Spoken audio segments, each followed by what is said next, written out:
Hello everyone, it is Princess_Mini4 and welcome back to my channel. If you guys are new here, please make sure you hit that notification bell and hit that subscribe button so you never miss a post. And in today's video, I am going to be filming a letter to my mom. And yeah, make sure you hit that like button so I know that you like the video. Alright you guys, so I feel like every time I record anything that's like this, I'm always telling y'all that crackling noise, which I'm gonna put music on in the background so maybe you won't hear it, but that crackling noise is my PC, and I keep on saying I need to find something to put under it and I never do. So that is what I need to do. I need to find something to put under it because when I lift it up it doesn't make the noise, you know, but whatever. So anyway, I'm going to be filming a video talking about a letter to my mom. I think I mentioned in like a video that I uploaded not too long ago that I wanted to write something for my mom, and I said maybe one day I'll go out to her grave and read it, but I feel like, you know, you don't really even need to do that because, you know, when people die, you know, the thing that's at the grave is just their body. Like that's not, you know, their spirit and their soul and everything, you know, it's up in heaven and it's all around you, watching over you and everything. So I don't even need to do that. And I always say this sometimes too, I don't know if this video is going to get uploaded, but this is just something I felt like I needed to do because there's just a lot of like stuff that I'm ready to just let go, you know, like when they say let go and let God, like that's what I'm just saying. Like there's just a lot of, I ain't gonna say trauma, but trauma, you know, like certain things that happened to me growing up or just certain times of my life where I just feel like I just need to let go. And for me, my ways of letting go is not even just talking to a therapist, but like writing it down. So this was like, I was working out one day and I just started typing, you know, you just feel something and something is just inside of you telling you to do something. So I started typing out this letter to my mom, and then sometimes I journal, or a lot of times it's this, you know, filming, talking to a camera. There are so many videos that I have on my YouTube channel that have not been uploaded, that probably will never be uploaded, but it's just my outlet. Like I was telling my friend, I'm just like, sometimes you don't have an outlet. Like sometimes you can't talk to everybody about everything. One thing you learn when you're a kid, that you can't talk to everybody about everything you're going through. So certain things I'm going through, I don't got nobody to talk to but God. But sometimes, you know, he don't always answer the way you want him to or in the time you want him to. So sometimes it's just bothering you so bad, you know. So I just start writing or I just start recording. So that is what I do. But yeah, I'm gonna be drinking my chai tea latte. If you guys want to know how I make this at home, let me know in the comment section down below. But yeah, let's get right onto it. It is 6 pages. It's gonna be a long video, but yeah. All right, you guys, so today's date is Sunday, August 25th, and it's going on 1 p.m. I just got out of church. So yeah, dear mom, my neck is killing me. It was a long day. Dear mom, I miss you. I not only miss your presence here on earth, but I miss what we could have had. I'll never truly know why we didn't have that typical mother-daughter relationship you see on social media or TV. I'll never know if it was my fault or was it yours. I'm just not comfortable, y'all. Was it my fault for being born? Did I put you in a wheelchair for the rest of your life? As a child, I noticed the difference in the way you treated me versus the way you treated my brother. I don't know if it was intentional or not, but there was a difference. Yeah. Little things, how he was able to talk back to you or steal your money. And if I ever try to follow in his footsteps, and I put in parentheses, it's what little sisters do. You know, and as a kid, you're not even really thinking like, oh my God, he's stealing. Like he would go on my mom's purse and steal money. But as a kid, like a young kid, you don't even think that's bad. You don't even think stealing's bad because you don't know no better. So of course I see him do it, so I go and I do it too. Child, I got in so much trouble, but he wouldn't. But you know, the end results were never the same. I also remember having to do chores and not being able to get out of them, but he was at times. This is not all towards my mom, but also my aunt. I put that in parentheses. Background. Growing up, I lived in a house with my mom, my aunt, and my brother who is 7 years older than me. So my mom's side of the family, they all deal with sickle cell. That's why I got this tattoo, the sickle cell ribbon that says this too shall pass. They all deal with sickle cell. So my mom, I think I wrote that in there, but yeah, that's the background. That's who I lived with. I lived with my mom and my aunt and my brother, and then I would go to my dad's house and stuff on the weekends. That's the background. I wasn't always living with my grandmother. Jesus answered and said unto them. So it is 1 o'clock. My Jesus clock went off. So yeah, I have no idea what went down the day or months of my conception. Alas, I was only the size of a pea and a clump of cells. I've grown up hearing two different stories. You would say, and this is me talking to my mom, like it's a letter to my mom. So I'm saying, you would say, I'm mad at your dad because when I told him he was pregnant, he said the baby wasn't his. Then from my dad, I would hear, I only told her I wanted a DNA test because she admitted to being sexual with another person. The only person who truly knows what happened that day was God. Obviously they do too, but you know how over time you twist stories. So the only person that really knows what happened was God that day. But as a child, I just wanted y'all to get along. I just wanted to know why y'all couldn't get along, at least for my sake. Yeah, I would have loved to live in a household with two married parents who had genuine love for each other, but that's not always the case. But it would have been nice for y'all to at least be civil or be friends. I have no clue why that was the case, and quite frankly, it doesn't matter now, does it? Because they're both gone, and I'm 22 years old. Let me get a sip. This is so good, y'all. You have been gone for almost 10 years now, and I'm still struggling with forgiveness. Forgiving myself for things I've said or done, forgiving you for not trying hard enough to build a relationship with me, and forgiving both of us for not doing anything about it. I remember as a child, you were on the phone with someone, and I remember you telling them how, because I was born, you were now handicapped from the waist down. I also remember you telling me stories about how things were before I was born, but because of my birth, they won't be the same. I'm not saying you maliciously said these things to tell me it was my fault, but as a young child, these things hurt and stick with you, and I'm saying it still sticks with me a little bit, okay? Now that I'm older and more wise, I know that the only thing to blame is sickle cell. Being pregnant and having sickle cell are two nasty things to deal with. From what I understand, and this is hearing from my mom's siblings, that after my brother was born, you were told not to have any more children because of the sickle cell and the fact that you got sick after his birth and he was premature. He was like 3 pounds, like me. I was premature, but I was still 5 pounds, but I still was sick a little bit. Now, I don't know if that's true or not, but again, it doesn't matter now. Since you and my father weren't together, there was a custody deal or agreement in place. I think at the beginning, I went with my dad and his family every other weekend. Then as I got older, it was every weekend and for a while in the summer. And I think when I was real young, it was just like he would pick me up and bring me over here and then he would bring me back. Like I didn't spend a night at first, which I guess being like a female having maternal instincts, that makes sense. Like I wouldn't want my newborn baby, even if that is her father, but it makes sense. Like, I'm not complaining about that. As a child, this is kind of foreign. As a child, this was kind of foreign. But nowadays, it seems to be the norm and healthy for a co-parent relationship. Even though I know God wants you to be married with the man, but this is, the flesh. My dad's side of the family never tried to take me away from you and your side of the family. If anyone asked me to come home early or just stay home that weekend, it was okay with them.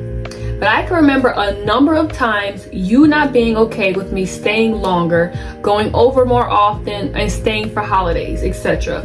One time I was out with my dad, uncle, aunt, and my grandma enjoying a festival, eating good, listening to some music, just quality family time that you would think you would want your daughter to have. Having a great time. I then get a call from you, a rather nasty call that made me cry in public, telling me that I must come home. Even though it wasn't the time for it. It was already agreed for me to be over there that weekend, but she wanted me to come home. Okay.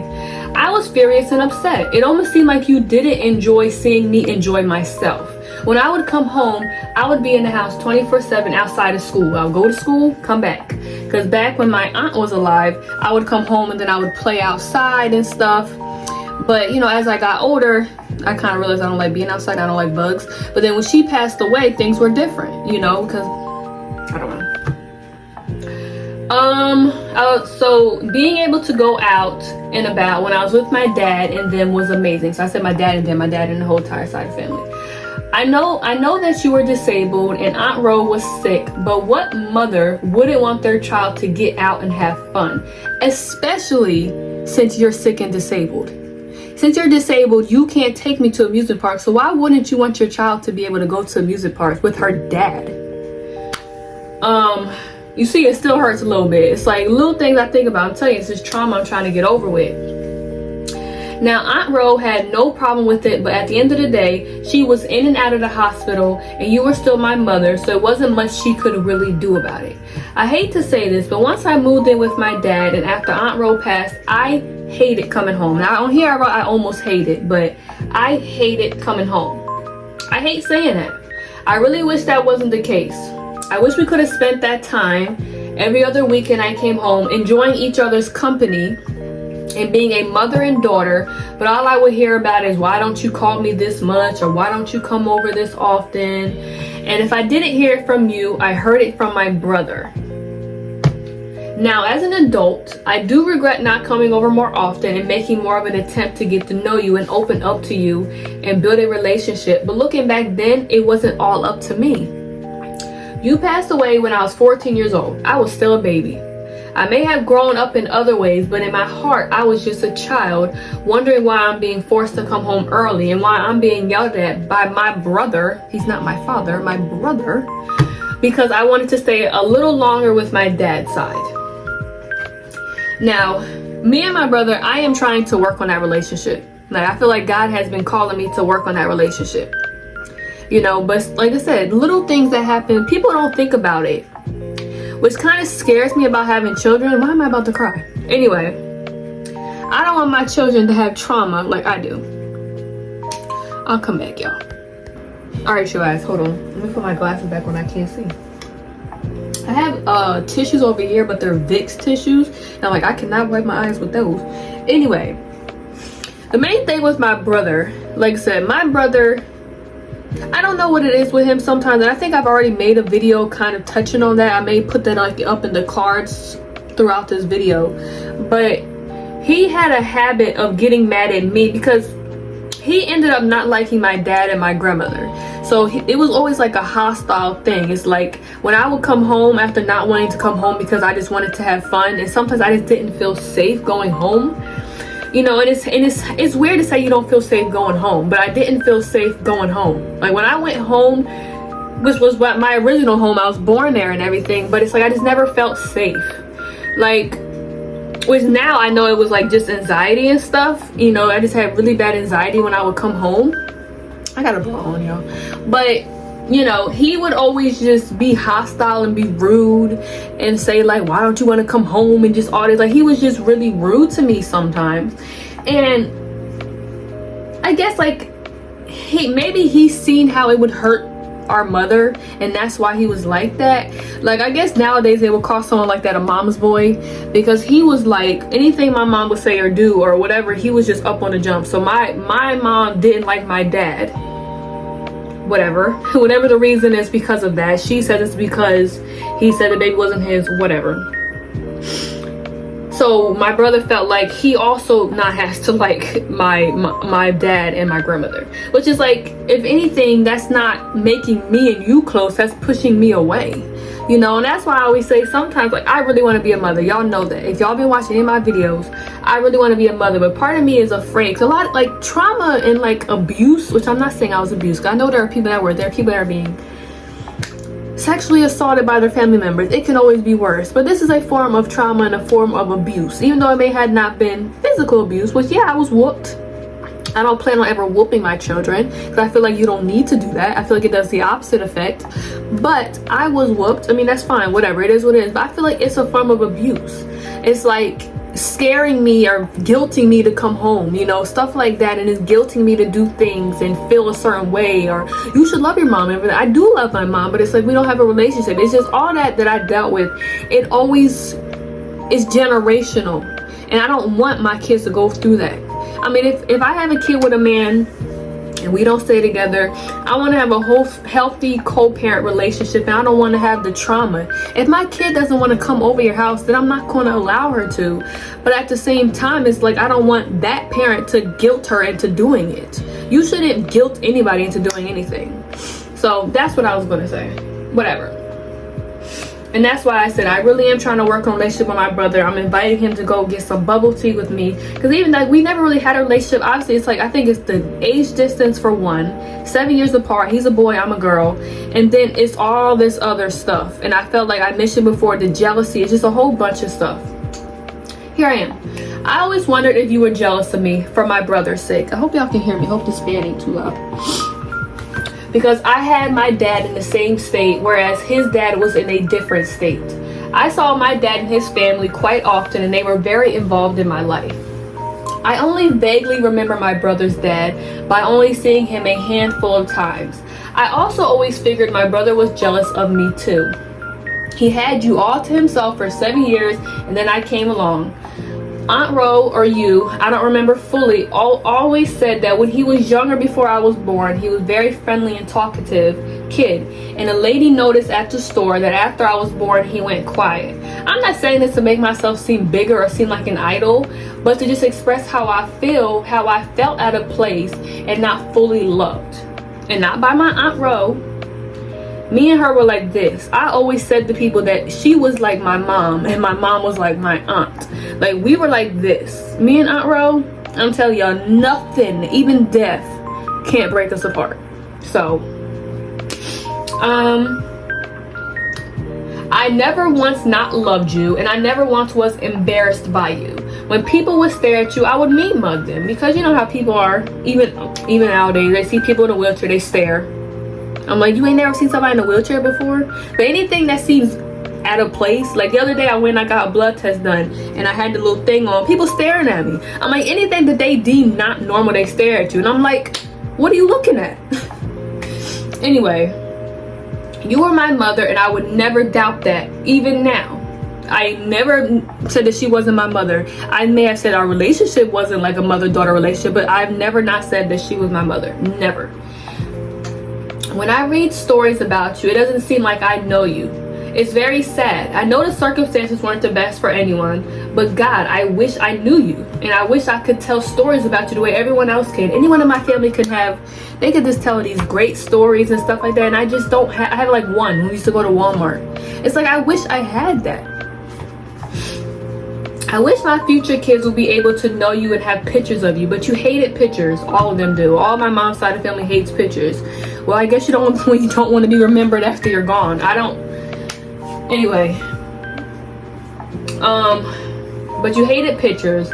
I think this all happened after I was born. There are pictures all the way up to my birth. Actually, I don't even know if there's even pictures of her being pregnant with me. All the way up to my birth and barely anymore. I wish I had pictures with you. I have very few pictures of you and no videos, unfortunately. I do have a few voicemail calls when I would miss your call. And I do want to go to Build-A-Bear soon to try to keep them forever, even though it's all this is her saying, hey, Katie, this is your mom. But it's just something. We had plenty of good times. It wasn't all bad. I'll never say that. You are the reason I love grocery shopping so much, which is so funny. My mom and my dad both loved grocery shopping, and they both loved Walmart. I will say to the day God calls me home, I feel like part of them could have been together, maybe in another life, maybe not in this universe, but I feel like in another universe they could have been a happily married couple. We'll never know. I love taking the bus and going to Walmart and shopping throughout the entire store, and then we would get a sandwich from Subway, eat half of it there, and then we would catch the bus back home. I would then load up your wheelchair with all the groceries, because she would shop once a month. Can y'all imagine? All them groceries. Yes, we had like 10-20 bags. But I would load up her wheelchair with all the groceries, put the ramp up, because we lived in an apartment complex that has like, I think it was 3 steps to get into the house. So she had a ramp so she could drive up it. I actually have a funny story about that. Maybe I'll tell in another video. And boom, we were home. It's so funny how both you and my dad love Walmart. I feel like in another world, y'all could have been deeply in love and a happily married couple. I'm serious about that. I always remember how I'd sit in my brother's bed and you sit across the room in yours, in her bed, and we would just talk and you tell stories and I laugh at you. You were very demonstrative and would be throwing your arms up in the air and making faces and funny noises. I'm literally the exact same way. Let me start another clip.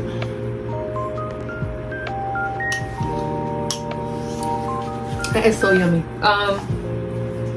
We had good times and bad times, but sometimes it's hard for me to ignore the bad times. No relationship on earth is perfect, and so maybe I was or I am expecting something impossible from our relationship. I remember as a child having to sleep on the floor while you and my brother had a bed to sleep in. Oh, we getting deep, y'all. Because Aunt Ro was in the hospital and I was afraid to sleep alone. I still don't sleep alone at 22 years old. So, like I said, my mother and my brother, they had two beds in their room. My brother slept on this side, my mom slept on this side on the beds. There was like, they're both up against the wall. In my aunt's room, we had a bunk bed. The bunk bed had like the futon. She slept on the bottom and I slept on the top. So when I was like 7. So when she would go in the hospital, I did not want to sleep in that room by myself. I was 7. I still don't sleep by myself. So my mom and my brother, instead of my brother being 7 years older than me, so if I'm 7, he's 14, either him sleeping on the floor or him sleeping in the couch or in the other room, I had to sleep on the floor. And my mother, I know you're like, why didn't you sleep with your mother? I would sleep with my mother, but she was in the wheelchair, so she had like a pot, you know, the little porta potty thing.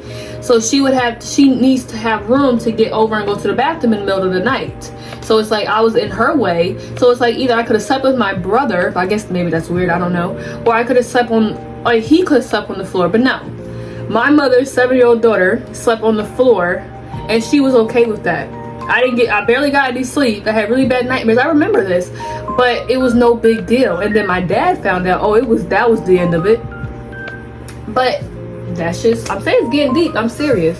As a child, it was no big deal. But now as an adult, when I look back at it, no child should sleep on the floor. I know I don't give great examples from my childhood, especially in the case I believe you treated my brother better. But you know what's so funny? That's a good example right there. What mother would allow her daughter to sleep on the floor and her brother to get to bed? I feel like that's all I have to say. I feel like that's it, right? I feel like there's no other example I need to prove anything. First, I don't need to prove anything. My feelings are valid. So, anyway. But it's a feeling I always had, and now when I look at other people parenting their children, things that happened to me in my childhood don't happen to them. For example, not being allowed to play with my brother's games or consoles or even touch his piano. Granted, yes, little kids are known for breaking stuff, but I witnessed other people just tell their kids to share. They're like, just let them play with it for a little bit. No, I wasn't allowed to touch it at all. It was like it was gold and I was a peasant and I was like homeless and I was disgusting. Don't touch it. Like when I go over to my cousin's house with the 2 boys, she makes the older boys share with him. As you should. But look, anyway, after all, sharing is caring. And one thing about me, and you can ask anyone in my family, I have always kept my toys and my games in order. I never was a destroying type. My dog's got a whole futon to sit on and they can't even breathe. Come on now. Maybe it's my immaturity that believing things like this mean you treated him better, or maybe it's my intuition, but it still stings to this day. Now I'm writing this letter to you to give forgiveness.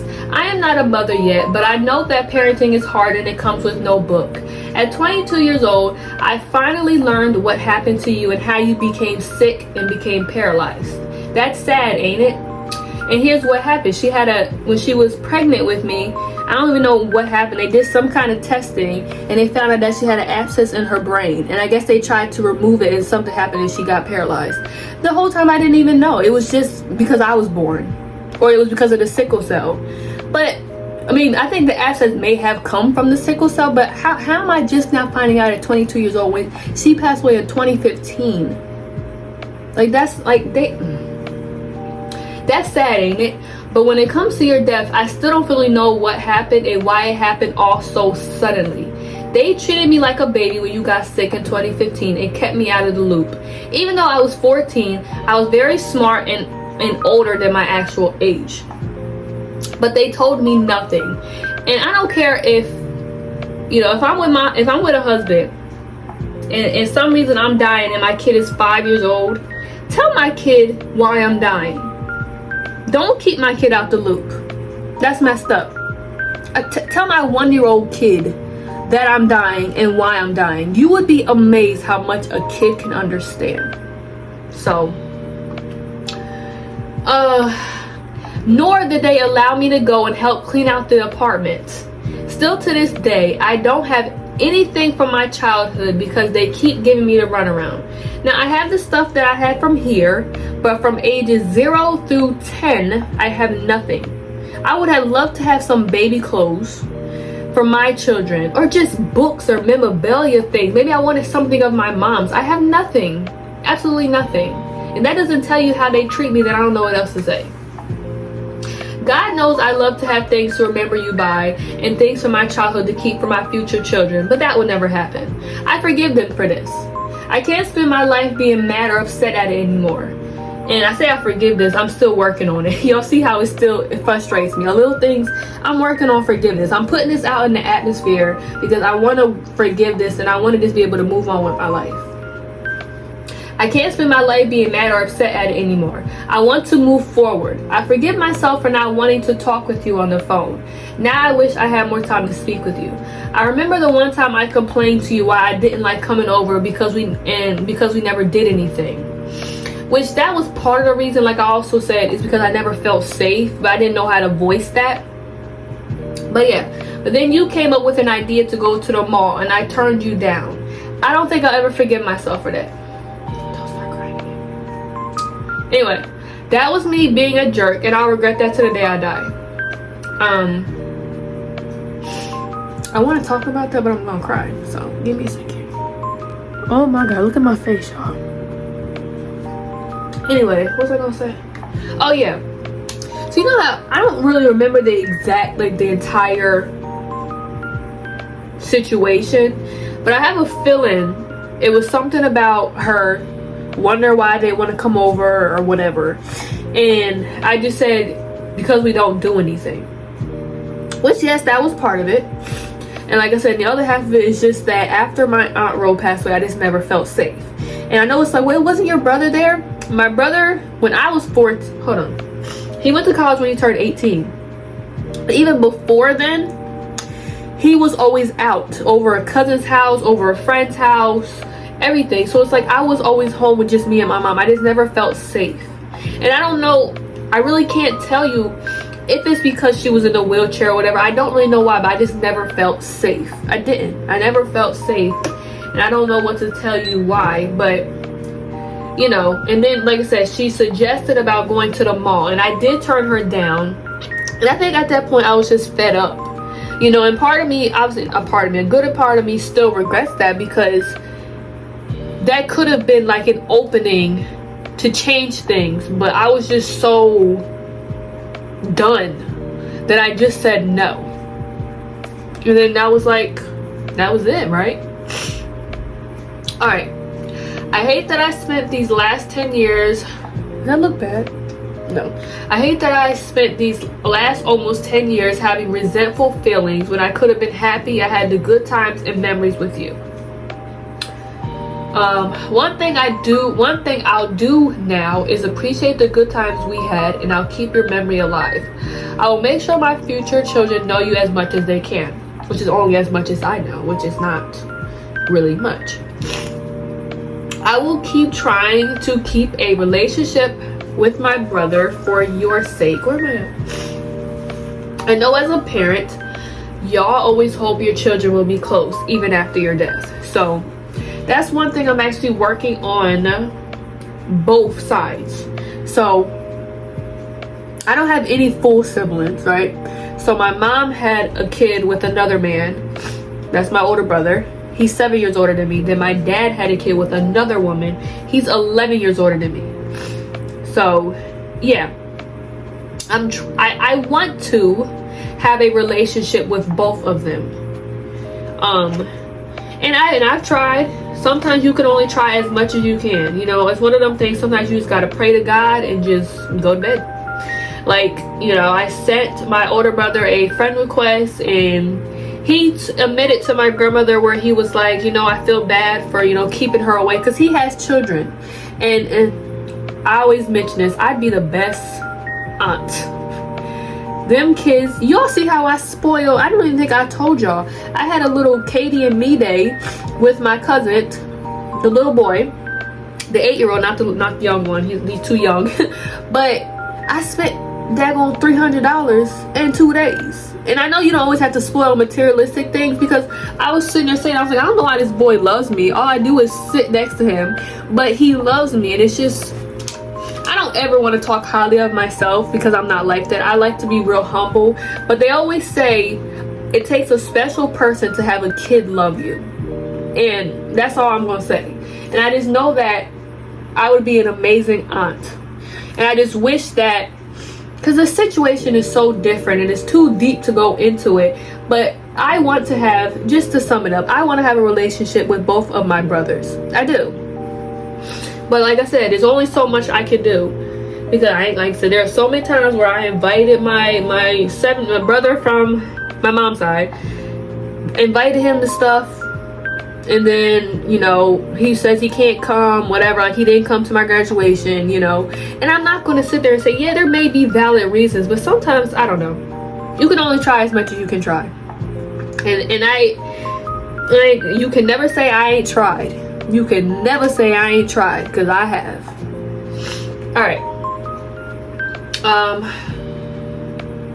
I'm not going to say I don't try. I do invite him to a lot of things and he doesn't show.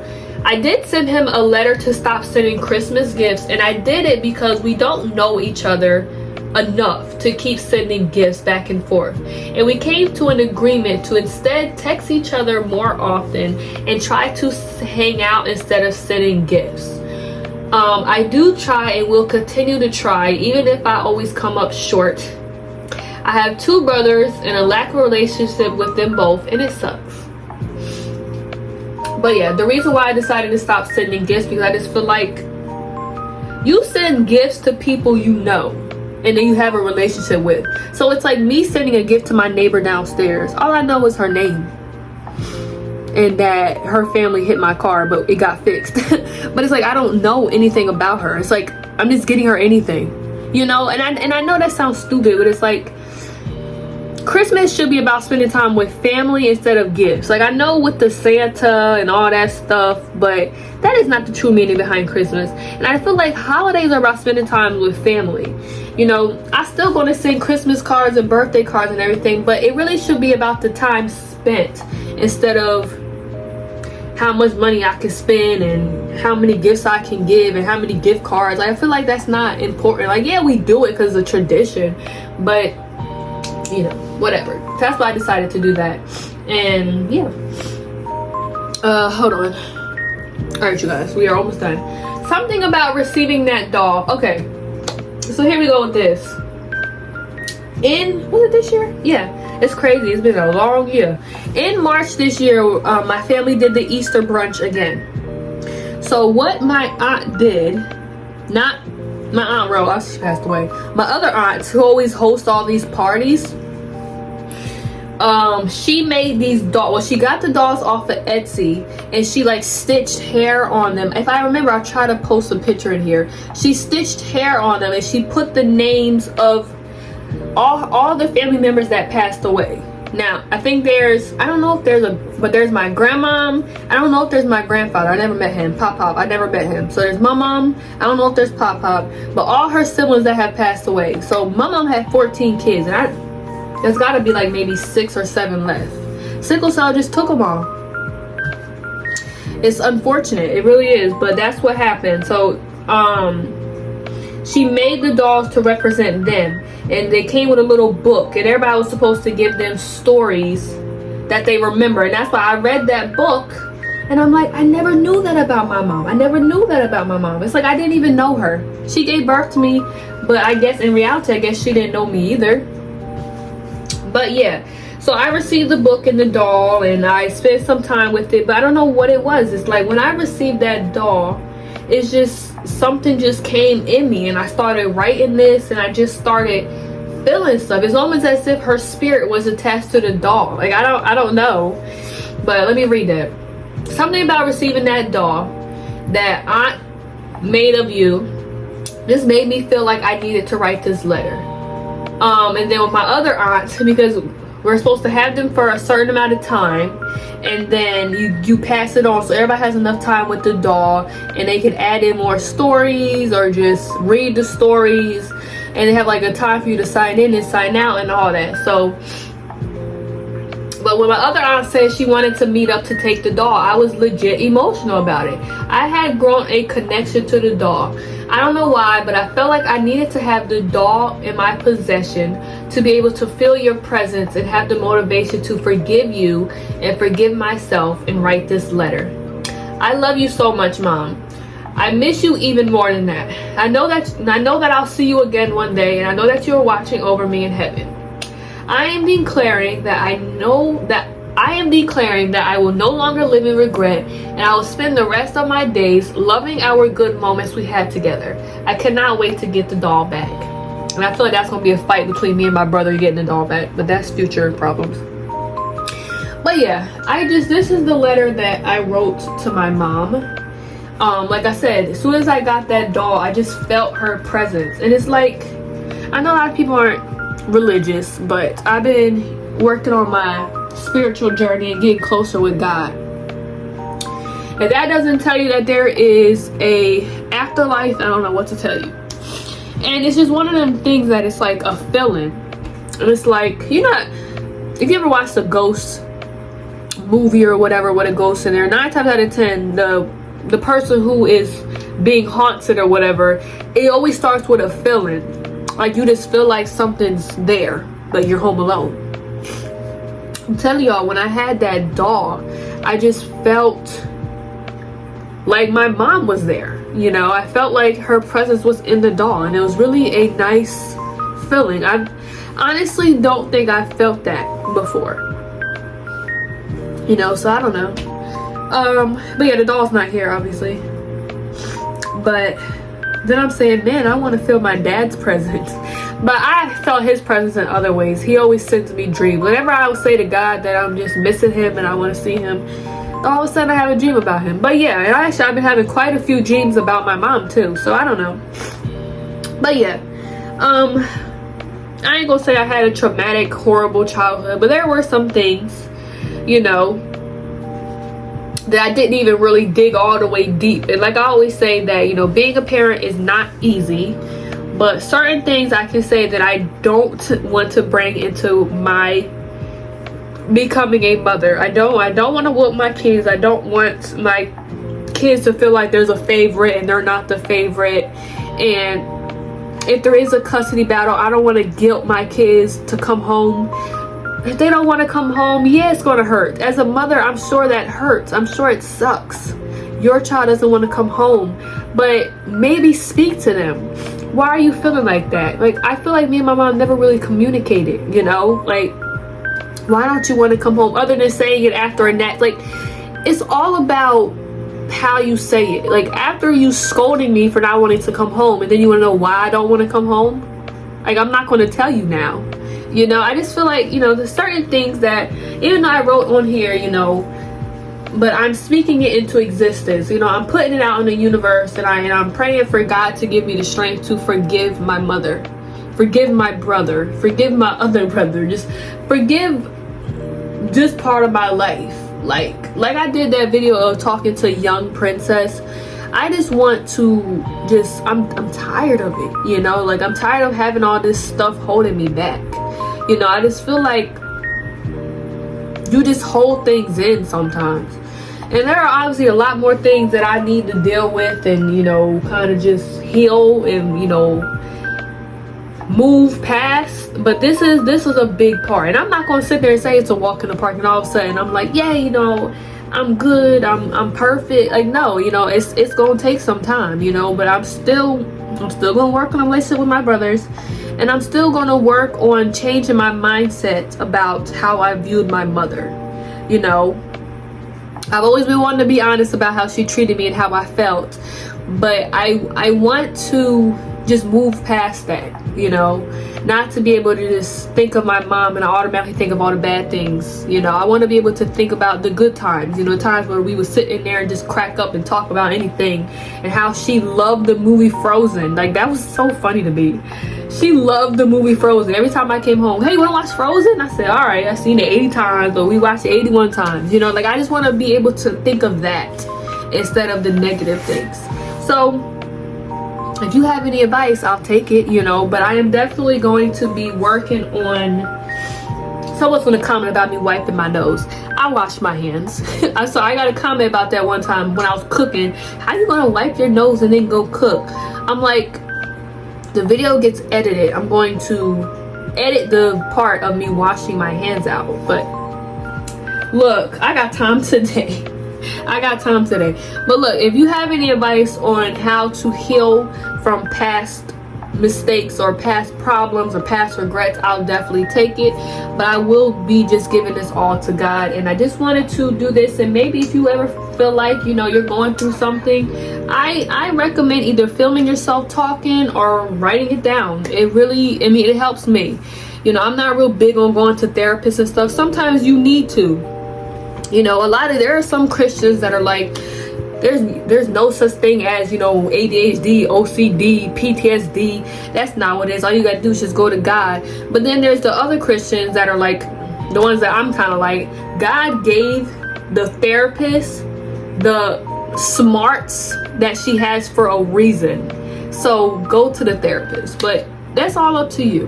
It's all up to you. Alright, you guys, it is 1:39 and I'm still drinking, and you know I gotta wait 30 minutes, so my lunch is gonna be a little bit delayed. I am gonna end this video off here. I feel great. Like when I first went into filming this video, I was like, I don't want to film this, but I feel good now.